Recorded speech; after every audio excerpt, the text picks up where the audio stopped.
আসসালামু আলাইকুম ওয়া রাহমাতুল্লাহি ওয়া বারাকাতুহু। আশা করছি প্রত্যেকেই ভালো আছেন। আলহামদুলিল্লাহ আমিও ভালো আছি। আজকে আমরা শুরু করব ইন্নাল্লাহা লা ইয়াস্তাহজি এই জায়গা থেকে। আপনাদের কাছে আবারও আহ্বান, যারা এখনও পরিপূর্ণভাবে কোরআন পড়া শিখতে পারেননি, উচ্চারণ করতে পারছেন না, তারা আমাদের একদম শুরু থেকে কায়দার ভিডিওগুলো দেখে আসুন। পার্ট বাই পার্ট পর্বগুলো দেখে আসুন, ইনশাআল্লাহ আপনার জন্য কোরআন তেলাওয়াত করা অনেক বেশি সহজ হবে। আরেকটি গুরুত্বপূর্ণ বিষয় হচ্ছে, যারা আমাদের কাছে অনলাইনে পড়তে চান, আমাদের অনলাইন ব্যাচে যুক্ত হতে চান, তারা আমাদের হোয়াটসঅ্যাপে যোগাযোগ করবেন। শুরু করছি।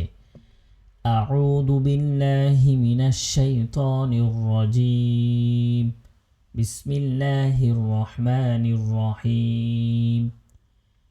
ইন্নাল্লাহা লা ইয়াস্তাহজি আন ইয়াদরিবা মাথালাম মা বাউদাতান ফামা ফাওকাহা فأما الذين آمنوا فيعلمون أنه الحق من ربهم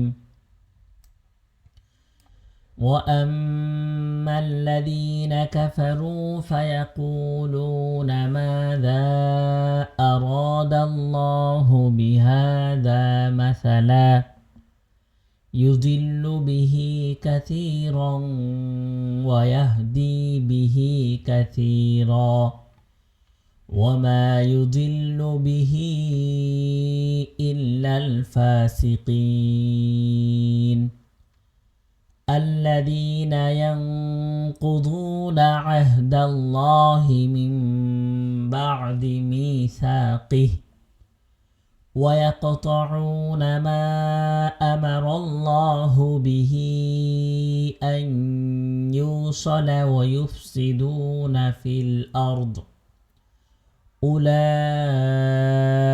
هم الخاسرون كيف تكفرون بالله وكنتم أمواتا فأحياكم ثم يميتكم ثم يحييكم ثم إليه ترجعون هو الذي خلق لكم ما في الأرض جميعا ثم استوى إلى السماء فسواهن سبع سماوات وهو بكل شيء عليم وإذ قال ربك للملائكة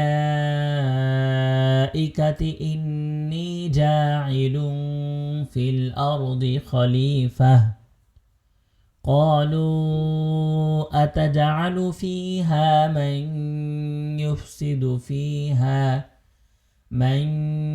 يفسد فيها ويسفك الدماء ونحن نسبح بحمدك ونقدس لك قال إني أعلم ما لا تعلمون وعلم آدم الأسماء كلها ثم عرضهم على الملائكة فقال أنبئوني بأسماء هؤلاء إن